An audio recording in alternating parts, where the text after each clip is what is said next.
I don't even have AC on, boys. Just wait till you see when I put on my AC. The struggles of E85.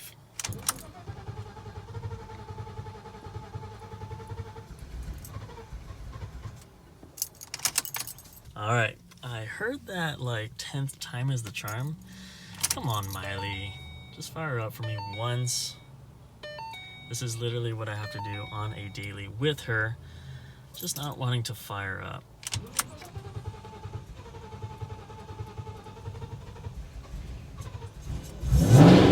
There you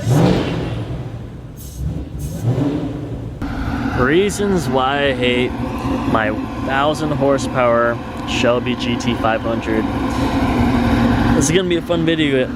A lot of you guys think owning a car at this caliber is all smiles and happiness. Well, it really is, but there are some things that are just, you know, can be improved. Nothing's perfect, even though this Mustang is probably the most perfect Mustang ever created. I'm gonna tell you guys 2-month ownership.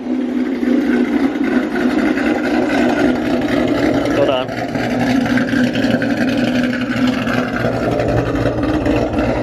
I'm gonna show you guys the 2-month ownership of the reasons that I don't really, I mean, this car, don't get me wrong, is probably the best car I've ever witnessed. I did this over there with Sally. We're currently doing a clutch install, which I'll show you a little bit more. We got the Hornet too. Give me an idea. I mean, you can include, I'm gonna need this for the video anyways. Yeah. Yeah, so we're doing the clutch on, oh shoot, we're doing the clutch on Sally here. Video to come very shortly. You guys will see what we have going on. Again, I did not buy Sally back. Daniel, the owner, got deployed for about 3 months, so he's letting me keep Sally. We were doing some mods, the clutch, ceramic, motor mounts, and possibly some other things. So that's what we're doing right now. I made a 5 reasons why I hate Sally. I am going to complete it here. 5 reasons why I hate Miley, and go from there. So the first was obviously the cold start, as you guys seen previously. The second thing I want to go ahead and show you guys, one of the legit things I really do hate, and let me tell you something, this cheap plastic. And it doesn't just stop with the interior. You get this cheap little plastic. Plastic everywhere. Just completely cheap.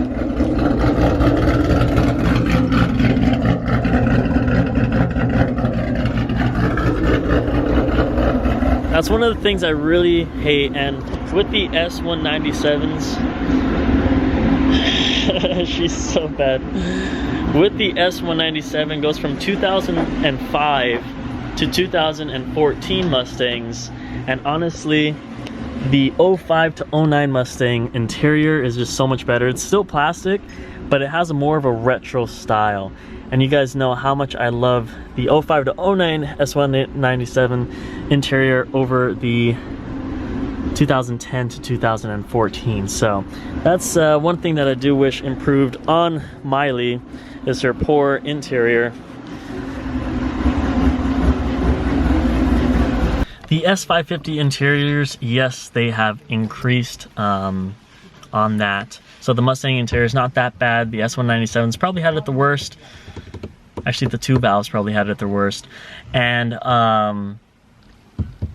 yeah, so they got better on 2015 to newer, which I wish I had, but you can't make me drive an S550. I'm sorry. The only S550 that I would actually drive is a GT350 or the GT500. Coming soon. The plastic is pretty annoying, but I do have plans to swap out the full plastic, every single plastic piece, with carbon fiber. I just need to sell my arm and my limb and a couple of my kidneys, and then I'll be able to get some carbon fiber, so stay tuned for that. So that would probably be number 2 reason why I hate Miley. Let's go into the third one.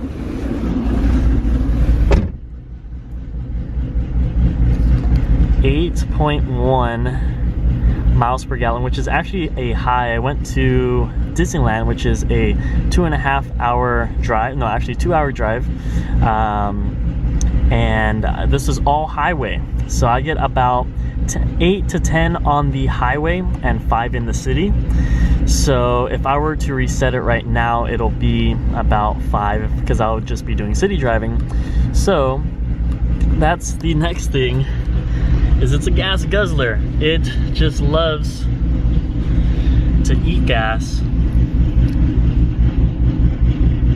It is on E85, so it just goes by faster, but it doesn't really matter about the miles per gallon because it's all about the smiles per gallon, and I would not trade this for the world. As well as I always get to check engine light because race car problems, that's what it is. You guys are gonna absolutely laugh at this next reason why I hate it. So Miley's she's a very strong girl, and when you tune a very strong engine, you don't really tune stuff with AC. So let's turn off AC for now, and then let's go ahead and do the climate here. And now let's just go as cold as possible. Actually, no, just kidding. We have to go a little bit higher. I want to show you guys how funny this is. Put the passenger at about 70. Now let's go ahead and activate the AC. Look at the RPMs, boys. This is just the beginning. Okay, so she struggles a little bit with the AC here. Yeah, she's just dying to just idle right now. Like, it is really bad. But look at this. So when I go colder, 65, 60. Okay. You guys have not seen it yet. Let's put this one down to 60, but let me show you guys the RPMs. Don't die, no. Oh, she almost died. Okay, this is the funny part here. When I put the fan at full blast, this is gonna annihilate her.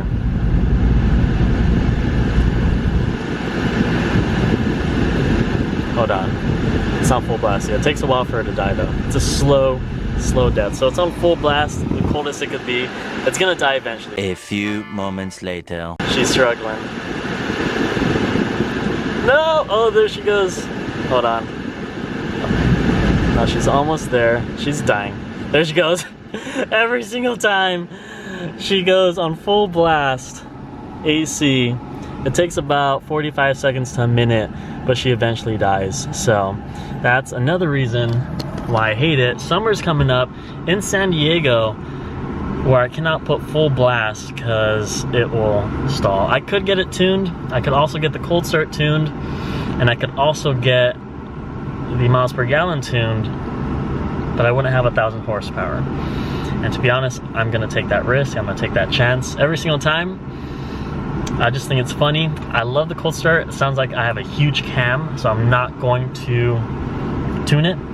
A lot of you guys say to tune it, but I've grown to like it. I really love the cold start, how it just struggles. It sounds like it has a big cam. The AC, I just won't put on full blast. I'll put it about 65 degrees, which is okay. It gets cold. And then the E85, I'm just gonna live with the miles per gallon. Sometimes you just gotta do what you gotta do. Oh, I also forgot, another thing I really hate about these S197s is this fuel cap neck. The little neck that goes from here to your gas tank. Every time you fill up, I always get a whole bunch of leakage, like right here. If I'm filling up manually, or if I'm doing some type of E85 additive, the neck just does not connect. I don't know what the heck. And I don't know why they don't make a little funnel to press these little things if I need to fill up, because I'm super scared I'm gonna run out of gas running 5 miles per gallon. So this neck thing, I really do hate. It's pretty annoying. That's really pretty much all of the major things. I can't think of anything else. Everything about this car is to my loving, honestly. If I were to pick and choose, it's just really the high maintenance that this car goes through. Spend a lot of money. You cannot cheap out on anything. You do have to get the top tier, top quality, top everything regarding this type of car, Shelby. So lots of money. Again, it's nothing too bad. I mean, it's my choice to do whatever I want. The insurance, it is kind of high. The keeping it low-key in California is another thing that can be a little bit a hassle, but then again, I'm just nitpicking. Radials, I mean, I always get nails stuck in, but I'm not even gonna say that is gonna be a thing. But that's pretty much everything about the Shelby GT500. That's not really to my liking, that I could wish could be a little bit better. The plastic interior, the miles per gallon, the cold starts, the AC, that's about it.